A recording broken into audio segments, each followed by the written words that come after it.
Hey everyone, back again. Today we're starting Spinoza's Ethics.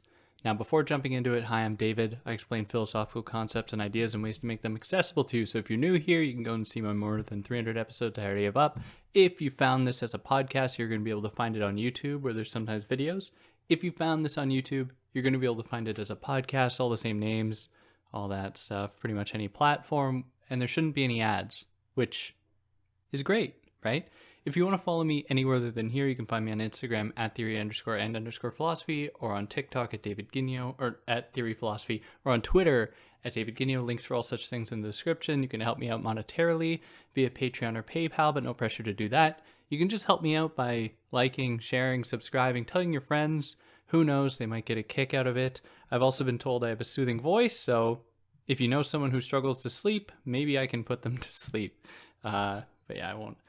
I swear I'm not putting myself down. I think that's actually funny. Okay, so Spinoza's Ethics. Last week we covered his incomplete text titled On the Improvement of the Understanding, which would be helpful to listen to if you haven't already listened to it, but not totally necessary. I'll explain everything you need to know. This is going to be the first of 5 parts on Spinoza's Ethics. And the text itself is broken into 5 parts. So each part I do is going to cover each part of the ethics, which might mean some episodes are going to be longer than others, some shorter. I try to keep them all around the same 40-minute mark, but it's hard when I do it this way. But this way it'll be easy to follow and everyone will know what's going on. So, part 1, that is, of the ethics of God, titled Of God. So as we established in the last episode I did on the improvement of the understanding, when Spinoza writes about God, he often uses the term nature to replace the term God. He uses these terms interchangeably. Now, this is because for Spinoza, he's looking at the totality of the universe, of the natural world, of everything, as being all part of God, maybe being God itself in its infinite totality. If I can, that's not a term you'd find in his work, but can something be a totality if it's infinite? I don't know, but just to give you an idea. Now, this text is not really a text. It's broken into parts, like I've already suggested, but then each part is like a laundry list of points where he goes through and provides propositions based off of some definitions and axioms that he lays out at the beginning of every part.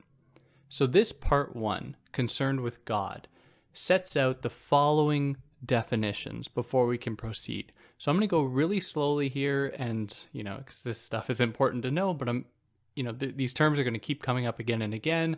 And so don't sweat it if you don't pick it up right away, like what each definition is. So the first definition is of the following idea: something being the cause of itself. So if something is the cause of itself, it is a thing whose essence involves existence. That is, it is not reliant upon anything else to come into existence other than itself. It is the cause of itself. So its existence is wrapped up with the conditions that make its existence possible. And if that is the case, that means it exists according to its will. And I want to put a little asterisk next to the term will because it's a very complicated thing for Spinoza.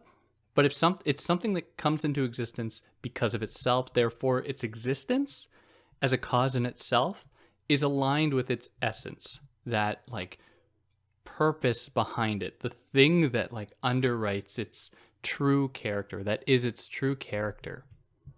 So that was the first definition. The second one, finity. The opposite of infinity, finity.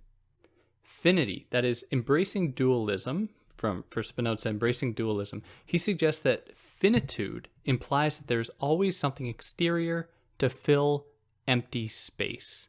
So, for example, a body, a physical human body, is finite because it is accompanied by other bodies. There's other people around.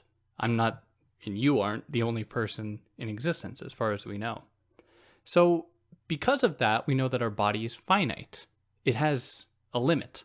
and it is a limit that is accompanied by other bodies with other limits.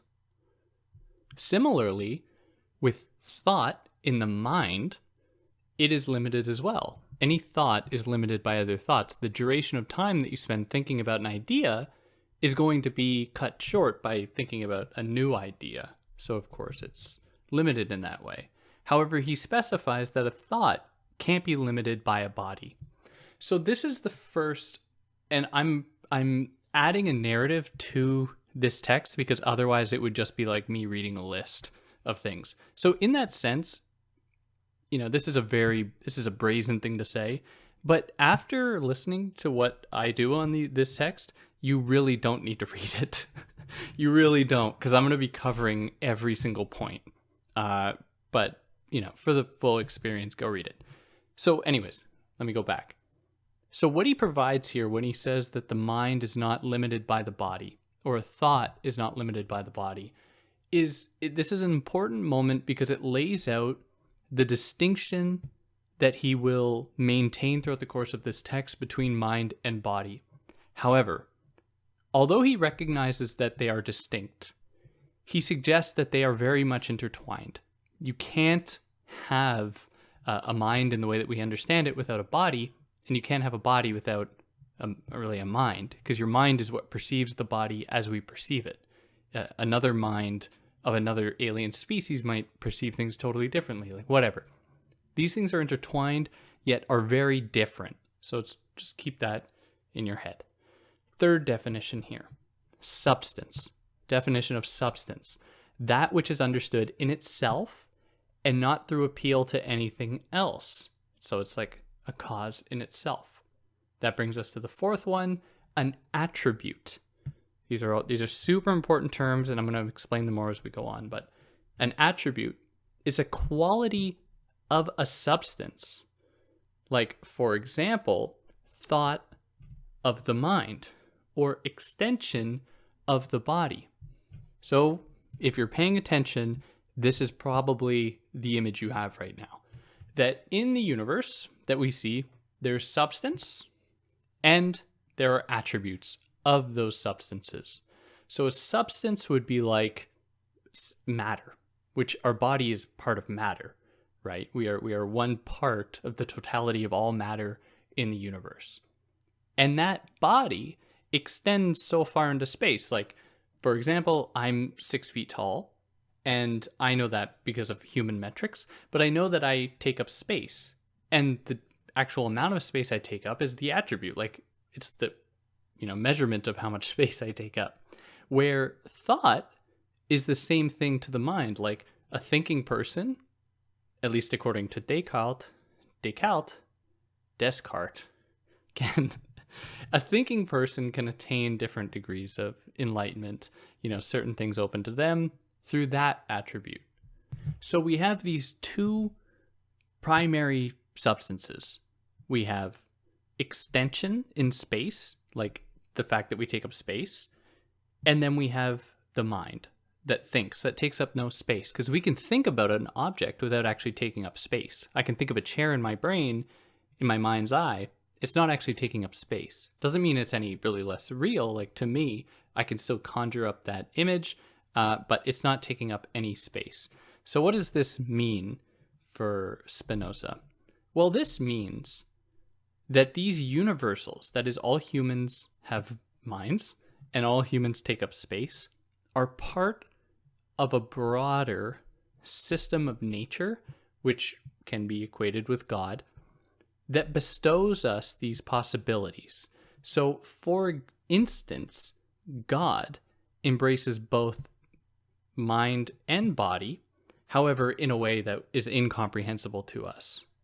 So we are only instances of God's entire plan, if God can be said to have a plan, or of the entire order of nature. We are just instances of that process or of this system. So that brings us here into modes of substances. So a mode is a different instance of a substance, like different bodies or different thoughts that are like still examples of the entire system of God's plan, God's will, nature. That is the capacity for thought. Modes are those specific thoughts we each have. We are all thinking, however, we each have different thoughts. So what is universal is that propensity for thought. What is not universal is like the specific thoughts we might have. Same with space. We all exist in space, but the amount that we take up in space might be different. The speed at which we move in space might be different. So as I said earlier, this is all part of God. And so that pushes us here into the next definition, which is the definition of God itself. So God, for Spinoza, is the absolutely infinite being with infinite attributes that express its eternal and infinite essence. So we qualify the difference here between absolute infinite from just infinite, in that absolute refers to all infinites in a single term, whereas just infinite could refer to anything, like an infinite line or an infinite time, or I don't know, infinite possibilities of monkeys typing on typewriters, whatever. So absolute infinite is the entirety of all possibility that is permitted through the laws of nature, which is what he demonstrated on the improvement of the understanding, that we have to become more and more familiar with nature's properties and nature's laws so as not to fall victim to, our perceptions, which can lead us astray. And as we become more attuned with nature's laws, we become more attuned with God, God's will, God's plan, if it can be said that God has a will or has a plan, which we'll problematize as we go on. So I had to do a bunch of research for all this. So I just want to make this as clear as possible for you here. So we have our substances and our attributes, and they are simply just thought and extension. Okay, these are our substances and our attributes. Our modes would be like, an individual mind or an individual body. However, when we talk about God, we aren't talking about modes per se. We are instead talking about infinite modes. And so what those look like are, instead of just a mind, like a single person's mind, we have the infinite intellect for Spinoza. That is the entirety of all possible intellect in, this God-like form that we don't, we can only speculate about. We don't really know is there. But in any case, we can, still infer that it might exist. Now that is the infinite mode to the substance of thought. Now to the substance of extension or existing in space, for God, well, for us, our mode is just like an individual person or any individual thing, and the space it takes up, its shape, size, color, whatever. For God, we are talking here about motion and rest, which is how everything works. Everything exists according to the laws of motion and rest. Is something at motion, or is it not? Is it, even at its like molecular level, like what is moving? How does that give everything possibility? Everything works according to this principle of motion and rest, which can also be understood, I'm going to say to you, through the principle of cause and effect. Everything exists according to the law of cause and effect. If anything didn't, if there was any effect without a cause, then it would be a purely spontaneous event. It would be like God itself created it. It would fall out of the domain of nature, and it would just be something that existed like transcendentally. But that wouldn't happen. So that reveals to us how like nature works so perfectly. It creates every possibility that it can permit. It is a cause in itself, and yada, yada, yada. Anyways, just trying to make this as clear as possible. Okay, so we've covered God. Now into the seventh definition. This definition refers to the difference between what is free and what is necessary. So a free thing exists from the necessity of its own, that is, alone. So it determines itself. Whereas a necessary thing is determined to existence and action in a fixed and prescribed manner. That is, it can't do anything other than it is meant to do. So there's so much to unpack here. Like what exactly... Spinoza, to criticize him a little bit, is very good at over-explaining the obvious and under-explaining the unobvious. So in this case here, perhaps we could think of a necessary thing like a plant's petals that catch the sunlight. That is its necessary function in relation to the plant. That it doesn't do anything, at least I think. I'm not a botanist, I don't know. But my point, I think, will still get across, that it has a designated purpose that is meant to do something. These petals can't run off and do whatever they want. And in that respect, we are all, to some extent, predetermined. We all exist according to the law of cause and effect. Therefore, we are always going to be determined by some previous instance. Nothing is totally free. So here, it's like, what is free? Perhaps the propensity for thought itself is an example of freedom. Who knows? But this is what we have. Okay, and that puts us into our final definition before actually getting into the meat here. Eternity. Definition number 8, eternity. Eternity is existence because existence is an eternal truth. That is, we are all instants on the line of God's eternity, of nature's eternity. So things exist eternally for Spinoza, which if you're a Kantian, you're like, oh God, really? This is why Kant wrote the first critique, I think, reading this. Because, we don't know if things are infinite. We don't know if space is infinite. We don't know if matter, I assume matter isn't infinite, but we don't know how far it extends. We don't know if there was a starting point to the universe. We have no idea. And we can't say for sure if it's infinite, but in any case, this is his idea about eternity.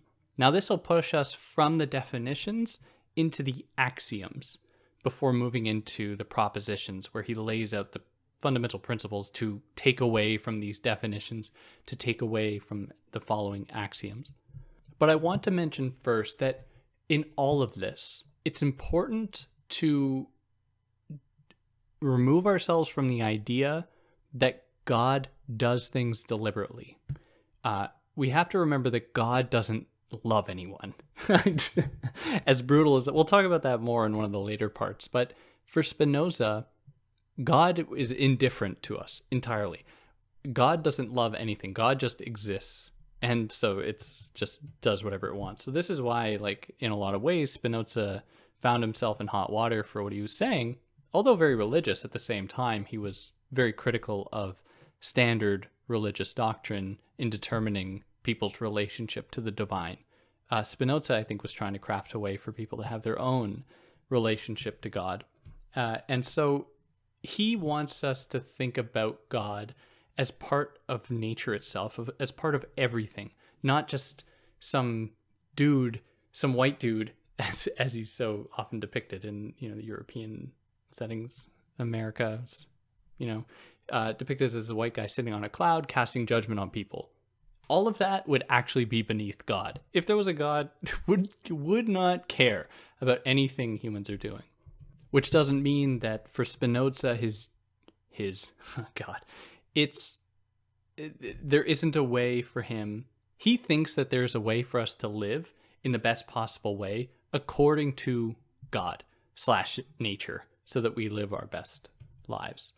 Now, the other thing I want to mention before moving into the axioms is that besides substances and modes, nothing exists. So it's important that, because I already mentioned substances and modes, nothing exists, and modes are nothing but modifications of God's attributes.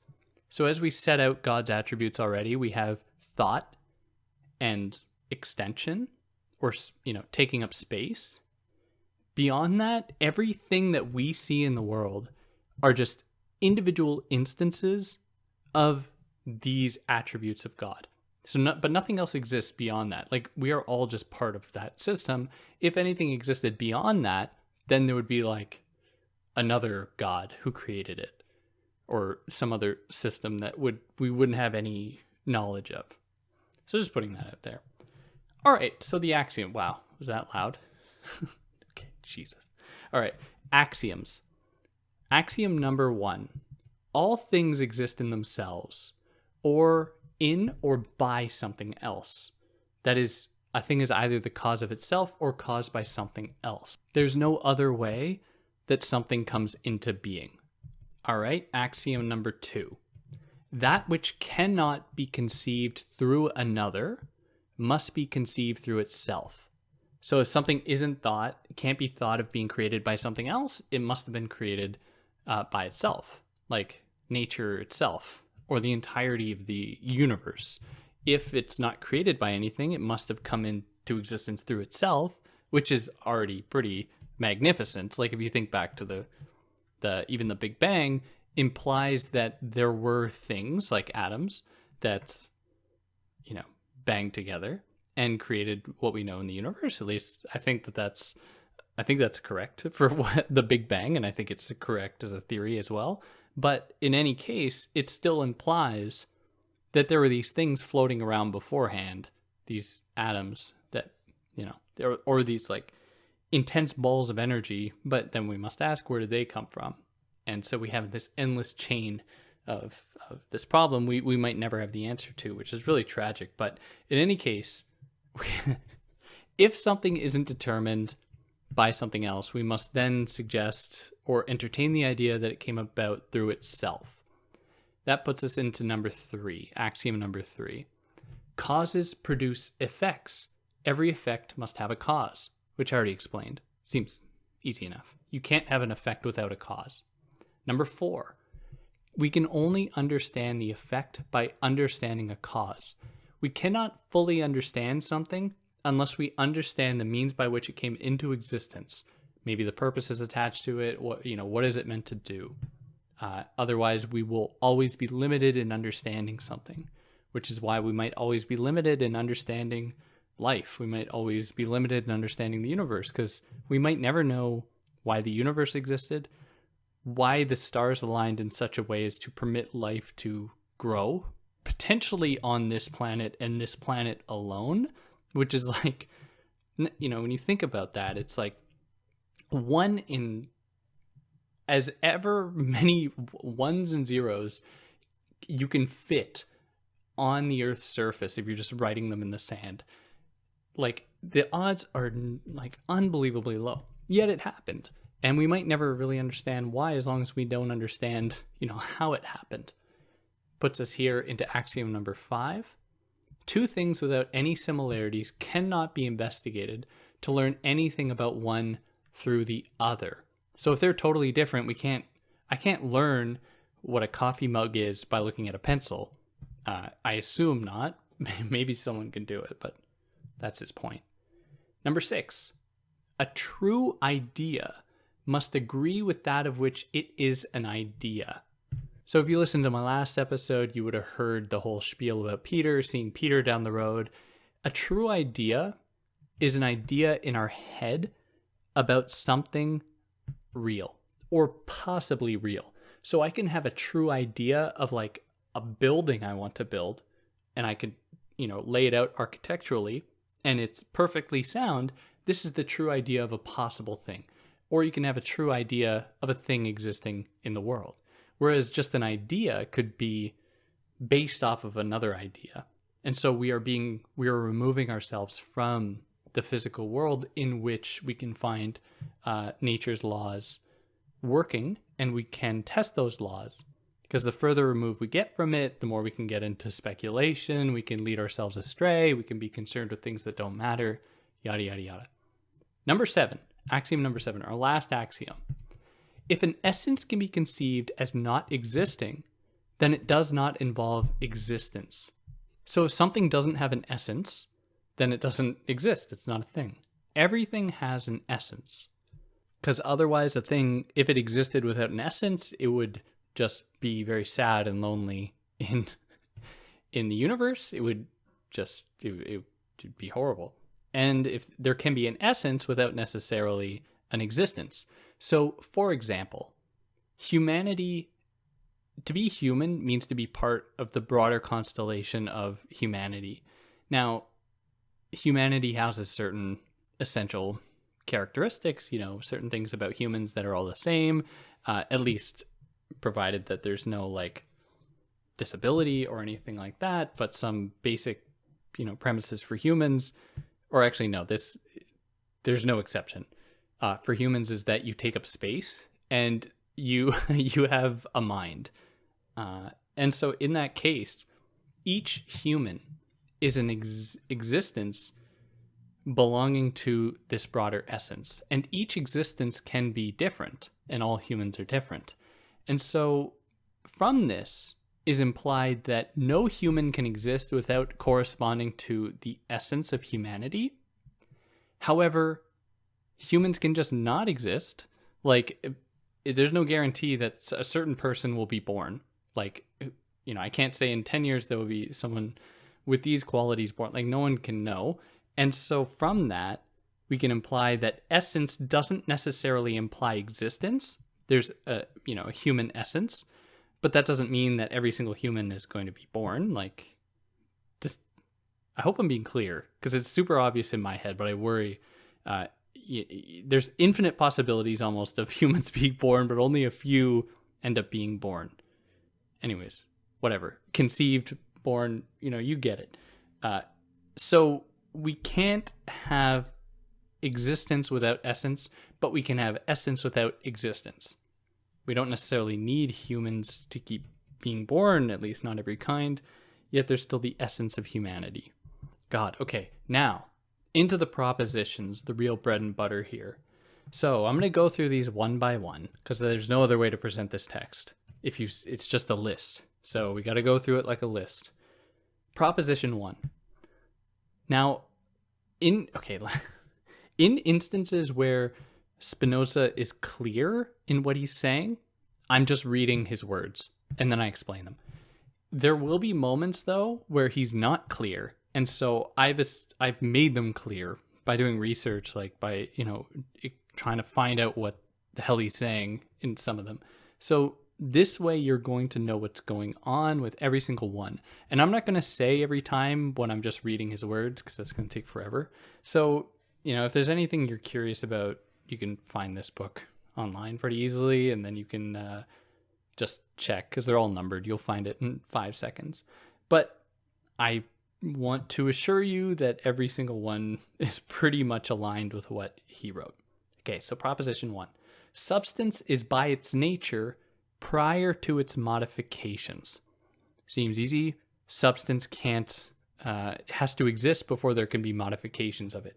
So like God's substance, like with the mind and with extension in space, you can't have modifications of it or modes with humans before that substance existed.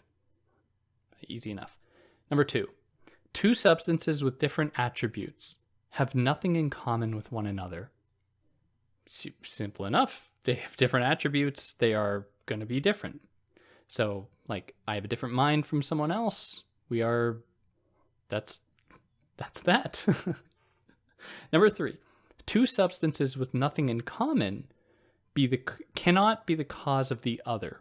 So, if we are totally different, I cannot necessarily be the cause of something that is totally different from me in terms of substance. So, for example, a body can't create a mind. I can't create a mind. I can create a body that houses a mind if, like, I ever had children, but I cannot, as a substance, as extension, as body, cannot create a mind, and a mind can't create a body. It's only when they work together. However, a mind can give birth to other minds in its brain, and bodies can give birth to other bodies, I guess. But the point here being that two substances with nothing in common, they can't be the cause of the other. All right, proposition 4. Two things are distinct because of their difference in attributes or difference in modification. So, like, with bodies, people are of different sizes, shapes.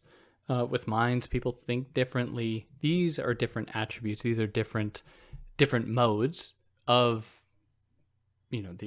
attributes. And so therefore, we can see how they differ in that respect. And this may all seem you might be hearing this and like, why does this matter? And it's really a slog. It's brutal. I hope you'll stick with me the whole time, because it will make sense as we go on, because he's trying here to lay out what is required to live the best life. And you have to know all this for Spinoza in order to arrive at this point. But on to proposition 5. In nature, there cannot be two or more substances of the same nature or attribute, simply because there is really one substance. And that substance is nature itself. And any mode, or what he also calls an affectation, is only a specific moment of that one substance. Okay, proposition 6. One substance cannot be produced by another substance. So, if so, we would need knowledge of original substance to as cause to understand substance under investigation.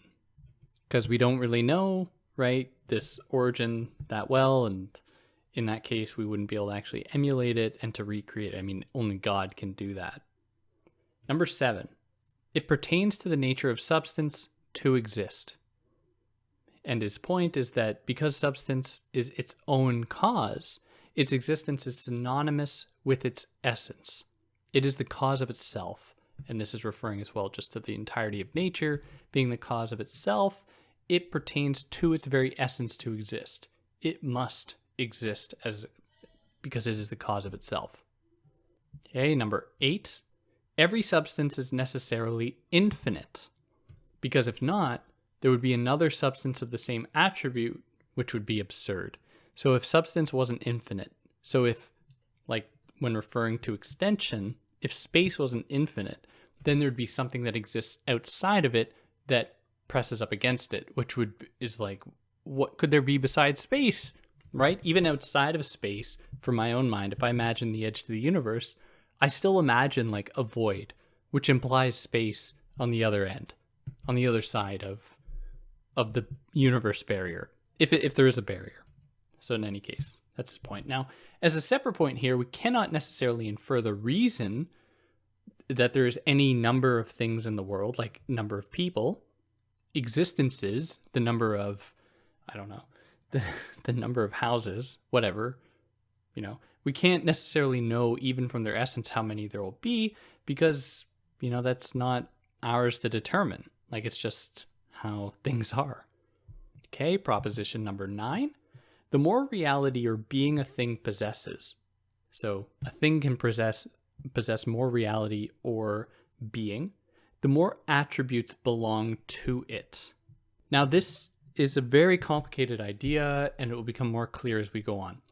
But to give you a sneak peek and to know where we're going with this book, Spinoza is trying to find a way for us to understand that to live the proper life as humans, we must house the possibility for action, as he calls it, for the ability to exist in the world according to its laws, to move, to just to exist, which implies action. You can't exist if you're totally stagnant, not thinking, not moving, or anything.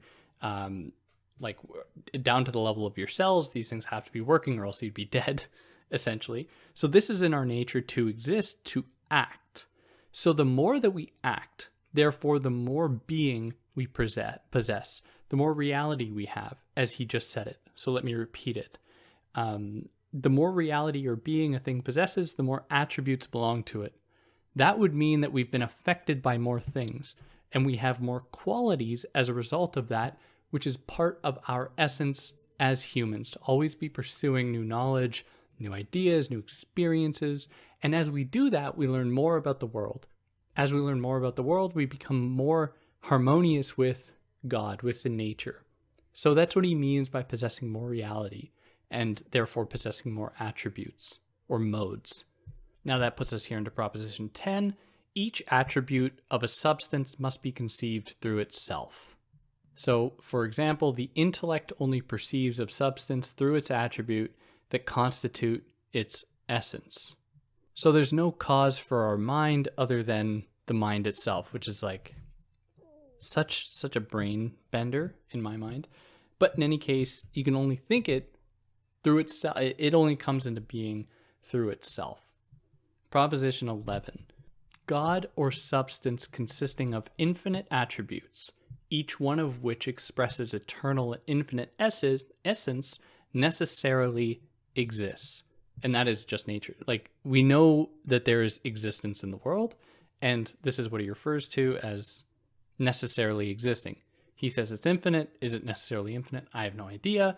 But the idea here being that space being infinite, all possible things being infinite, therefore they must necessarily exist. Okay, number 12.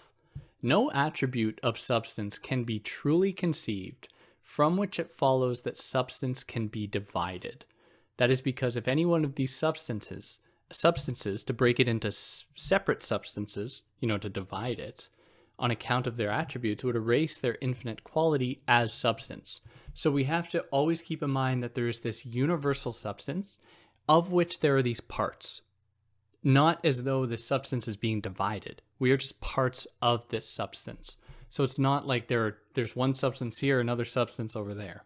We are all part of the same soup of substance in the universe. All right, number 13. Substance absolutely infinite is indivisible. So this is the same point as above. It's not divisible.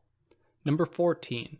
Besides God, no substance can be nor can be conceived, because that's just how we work as humans. Like, we only have these two capacities for thought and for extension in space, at least our universal substances, attributes bestowed to us by God, not as though it's God's will, but being part of nature. This is what we have. There might be more. We just don't have any idea what they would be like because, we're human. We're limited. We can only experience what we can experience and think what we can think.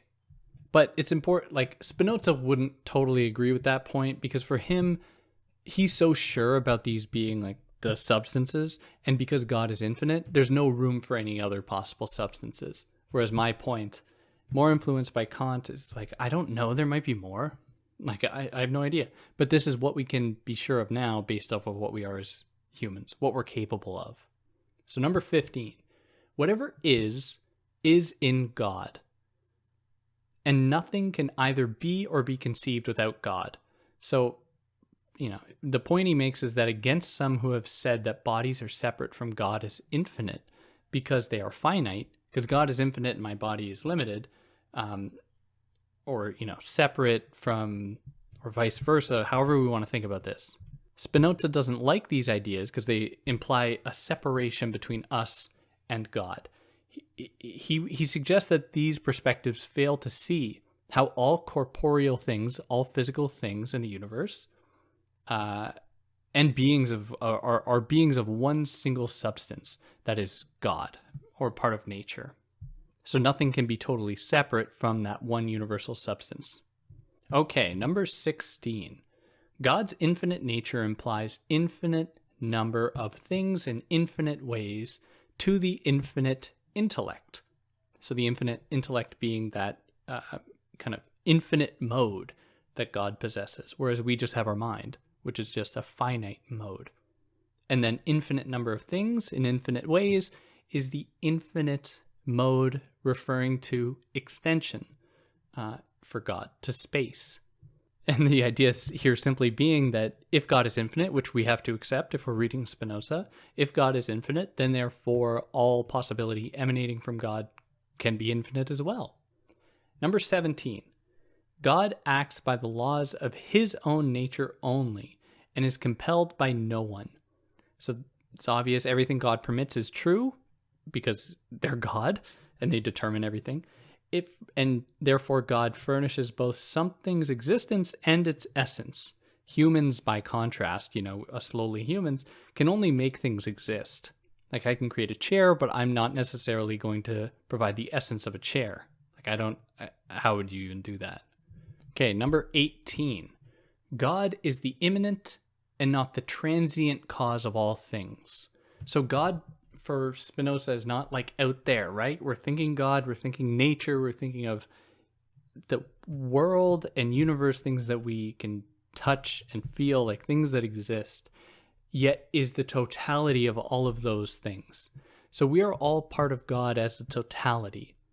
And so we have to not deify God as being like separate in this other realm and just like sprinkles in like like in the Bible, like just steps in these moments to essentially demonstrate his own indecisive nature. Like, oh, we kill all the humans on the planet.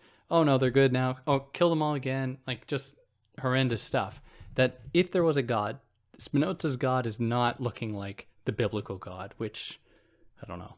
Someone might rip my head off for that, but that's not the kind of God we find here. All right, number 19. God is eternal, or in other words, all his attributes are eternal. It's his. Apparently, the non-corporeal God that is, tantamount to nature is a him. So, what he means here is that as attributes that express the essence of the divine substance of God, that is infinite, so too must the attributes themselves be infinite. There must be infinite possibilities emanating from infinite God. Number 20. God's existence and essence are the same because they are God exists according absolutely to its essence, if God exists. Of course, the assumption is yes here. 21. All things attached to any of God's attributes must always exist and be infinite. The same as what we've already said many times. And there's going to be many moments where these propositions are the same, like their proof, their explanation is the same as the previous one. 22. Anything that follows from this attribute is necessarily existing and infinite. So if it's coming from the infinite, it must be infinite. Number 23, any mode that is necessary and infinite emerges from necessary and infinite attribute, or even one that has been modified. So similarly, the infinite can't come from the finite. You can't have a finite thing create an infinite thing. That just wouldn't make any sense. Number 24, the essence of things produced by God does not involve existence. So this is like that idea where, there's a human essence, but that doesn't necessarily mean that all humans will exist. All kinds of humans, all possibilities, only some will actually end up existing. So that'll put us here into number 25. God is not only the efficient cause of the existence of things, but also of their essence. God creates essence. Simple as that. Number 26, that something acts in a particular way has to be by God's will, or the sufficient cause by God's will. So if something itself has to exist according to God's will, or have been created by it, or by something else which is in accordance with God's will. Nothing can be the total condition of itself. Only God can, really. And that puts us into number 27. A thing which has been determined by God to any action cannot render itself indeterminate. So the idea here is that everything will be determined by God to some extent. It's not as though something can exist outside of it and be indeterminate. And that puts us into number 28. There's an infinite chain of cause and effect where a finite and determined thing will always have been produced or acted upon by another forever. Like there's an infinite chain of cause and effect. Seems, easy enough. But there's a problem here for me because Spinoza also writes of this chain, this infinite chain of cause and effect, that no one of these finite causes could come from infinite attribute unless it be determined to existence and action by God or by some attribute of God, insofar as the attribute is modified by a modification which is finite. So if we go down the chain of cause and effect, eventually we're going to arrive at the point in which God created something. So this must have come about, then it's not like a problem, just a point of clarification. It came about because of God's will to have created something by virtue of a modification that is by nature going to be finite. Therefore, it gave birth to this possibility of finite things from an infinite God, from infinite God's will. So 29, in nature, nothing is contingent. Everything is determined by divine nature to exist and act in a certain manner. So, God can't be contingent. God doesn't create anything to be contingent. It all exists according to nature's laws. Nothing exists outside of it. Number 30, the actual intellect, whether finite or infinite, must comprehend the attributes of God and the modifications of God and nothing else. So that is to say that because the true idea must mirror thing represented, like a true idea has to be the idea of a thing in the world, the actual intellect must be aware of God because it came to us from God. So we have it within us to comprehend God by virtue of the fact that we are, modifications of God's own intellect. That puts us here into number 31. Actual in intellect, either finite or infinite, alongside will, desire, love, etc., refers to the natura naturata, not the natura naturans. So let me say that again. The natura naturata refers to the actual intellect alongside things like love, fear, joy, sorrow. So the natura naturata refers to that, and it implies dependence on something else, God, in this case, whereas the natura naturans is something that is cause of itself. So the actual intellect is caused by God and doesn't cause itself. So the natura naturata is one of those things. Number 32. The will cannot be called a free cause, but can only be called necessary. So that is to say that it is dependent on causes. The will is dependent on causes. So God does not act according to will as determined by cause. So this is why God's will is not really a will in the way that we understand it, because a will is going to be determined by causes. But because God is the cause of all causes, it is not subject to a will. It just exists and operates as it sees fit. Number 33, things could have been produced by God in no other manner and in no other order than that in which they have been produced, which is to suggest that, if one were to suggest an alternative, this would imply that God is imperfect, that God did not create the totality of all possibility, instead decided to create something that is limited, leaving more room for possibility. So everything that we have right now is in itself perfect.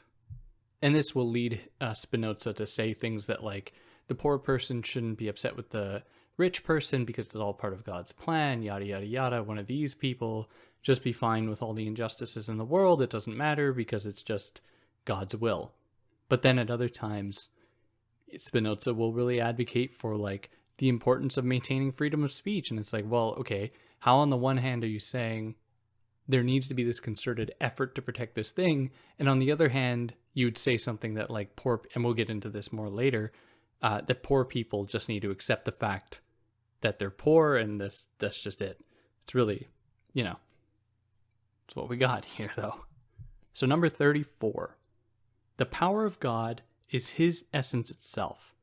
That is like, it's kind of like a Mobius strip, because God's power is its essence, and its essence is God's power. These two things are the same. Number 35, whatever we conceive to be in God's power necessarily exists. So that is to say that that which is in its power is in accordance with its essence. So it must, therefore, exist. Number 36, nothing exists from whose nature and effect does not follow. So his explanation is that whatever exists expresses the nature or the essence of God in a certain and determinate manner, as the power of God, and so some effect must follow from it. There's nothing that exists that does not produce some effect, even in the fact of taking up space. It is existing in the world and then is able to be effective, even if just by someone seeing it. Like the butterfly effect might be the easiest way to explain that in a very colloquial manner. And those were all the propositions for part 1, and now we have a brief little appendix, and then we'll close this off and next week pick up from part 2. So, in the appendix, Spinoza outlines that he is against people who suggest that nature is designed for us. God didn't design it for us. As though the sun was made for us, for example. Like, the sun exists for us. For Spinoza, nothing exists in an end if that end is perceived to be humans. We are all part of the same game here. It's not like we are better than the sun or than the bugs or whatever. We are all part of the same order. So in his words, nature has no set end before itself, and therefore, or all final causes are nothing but human fictions. So the idea that there are these like ends and final causes is just totally fictitious. It's made up for Spinoza. The problem for Spinoza is that it would diminish God's perfection, locating perfection in the ends as they benefit humans. It would essentially be to make us gods, as though we are God, and everything works according to us. And it's from here that we open the possibility for Spinoza for us to say that some things are like inherently good or inherently evil, which is a way for us to just play God, which is really just our expression of certain cultural norms that we have come to believe to be good versus some deemed evil, which has actually only come about because of various different histories that have promoted such ideas. Instead, Spinoza suggests that the perfection of things is to be judged by their nature and power alone, not how they make humans feel. So to conclude, I just want to briefly read a passage from the appendix that outlines what we've done here to give you an idea. So he explains here that he has expressed the nature of God and its properties.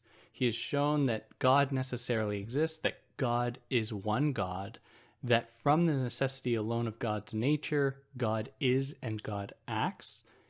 God exists, God is, and in what way God exists. The free causes of all things, that all things are in God, and so depend upon God, that without God they can neither be nor can be conceived. And finally, that all things have been predetermined by God, not indeed from freedom of will, or from absolute good pleasure, but from God's absolute nature or infinite power, nature's laws, right? Determining what is possible. Yeah, that'll end us off here. Let me know what you think. Do you buy it? Do you agree with Spinoza? We haven't finished the book yet, of course, but I'd love to know what you think. If there's anything I got wrong, anything I excluded, I'd love to hear about it. If you like what I did, like, share, subscribe, and yeah, see you next week for part 2. Take care.